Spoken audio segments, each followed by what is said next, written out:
बिस्मिल्लाहिर्रहमानिर्रहीम। अस्सलाम वालेकुम। मैं हूं नासिर खान और आप देख रहे हैं मेरा चैनल नासिर खान लैया। आज इस वीडियो में मैंने आपको बताना है आप अपने परिंदों का ख़र्चा कैसे कम कर सकते हैं। नए आने वाले दोस्तों से रिक्वेस्ट है कि मेरे चैनल को सब्सक्राइब करें, घंटी का बटन दबाएं ताकि मेरे नई आने वाली वीडियो का नोटिफिकेशन आपको मिल सके। वीडियो शुरू करते हैं। आज आपको मैंने बताना है कि आप अपने परिंदों का ख़र्चा कैसे कम कर सकते हैं इस महंगाई के दौर में। आपने अगर परिंदे रखे हुए हैं तो मिक्स दाना जो आप देते हैं उसका रेट अब बढ़ गया है दाने का, तो आप जो है गंदम उबाल लें और चने जो होते हैं उसको रात को भिगो दें, इनको दोनों को, और सुबह को उबालने के बाद उनको बिल्कुल बारीक करके अपने परिंदों को आप दे सकते हैं। उसके बाद दालें जो होती हैं मुख्तलिफ़ दालें, उनको रात को आप भिगो दें और उबालने के बाद बारीक करके आप उनको अपने परिंदों को दे सकते हैं।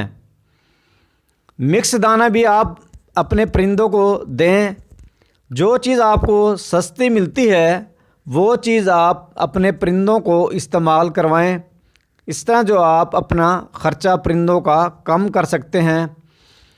सब्ज़ियां दें अपने परिंदों को आप।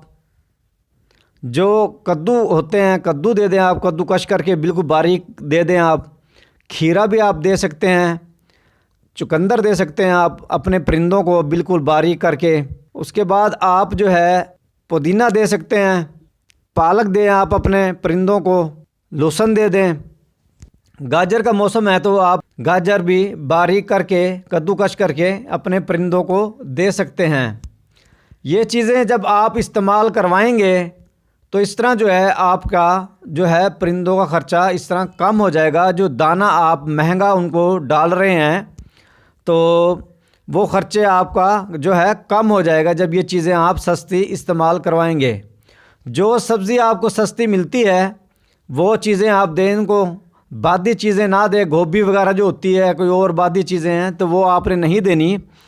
जो चीज़ें मैंने आपको बताई है वो चीज़ें आप अपने परिंदों को देंगे। दाना भी मिक्स इनको इस्तेमाल करवाएं।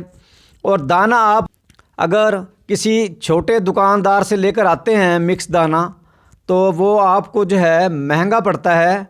आप जो है बड़ी दुकान सर जो होती है होलसेल की, वहाँ से दाना को जो है आपने ख़रीदना है। वहाँ से आपको रेट भी कम मिलेगा और जो है नुकसान नहीं होगा और जो पैसे आपके वो बच जाएंगे। जो आप बार बार दाना लेने के लिए जाते हैं, अगर 5 किलो दाना लेते हैं आप तो 10 किलो दाना आप इकट्ठा होलसेल की दुकान से ले लें। इस तरह आपका ये तो बार बार जब चक्कर लगाएंगे आपका ख़र्चा होगा, वो ख़र्चा भी जो है बच जाएगा और दाने के रेट भी आपको उस रिटेल वाली रेट से, जो रिटेल से दुकान होगी वहाँ से रेट ज़्यादा मिलेगा, होलसेल से आपको कम मिलेगा। तो आपने होलसेल से जो है ख़रीदना है, छोटी दुकान से दाना नहीं ख़रीदना। और जो मिक्स दाना जो मिलता है वहाँ से दुकान से परिंदों वाली, तो वो दाना आपने नहीं लेना। आपने जो है दाना जो है अलग अलग लेना है। जो परिंदे आपके खाते हैं वही आपने दाना जो है अलग अलग ले लें। फिर उसके बाद घर जाके आप ख़ुद मिक्स कर लें। आपको पता होगा कि आपके परिंदे कौन सा दाना ज़्यादा खाते हैं, वही दाना आप जो है ज़्यादा मिक़दार रख लें उस दाने की, और जो वो कम खाते हैं उसकी मिक़दार कम कर दें ताकि परिंदे अगर ना खाएं तो आपका नुकसान ना हो। मार्केट से आप लेते हैं दाना मिक्स तो उसके अंदर कुछ ऐसी चीज़ें होती हैं जो सिर्फ़ वज़न बढ़ाने के लिए उन्होंने शामिल की भी होती हैं। अक्सर परिंदे उस चीज़ों को नहीं खाते और इस तरह जो है वो ज़ाया हो जाता है और आपका नुकसान हो जाता है। तो आपने दाना ख़ुद मिक्स करना है अपने आप लेके। जो आपके परिंदे ज़्यादा पसंद करते हैं दाना, वही आप दाना लेकर आएँ और ख़ुद मिक्स कर लें उसको। इस तरह आप अपने परिंदों का ख़र्चा कम कर सकते हैं। उम्मीद है ये वीडियो आपको पसंद आई होगी। वीडियो देखने के लिए शुक्रिया।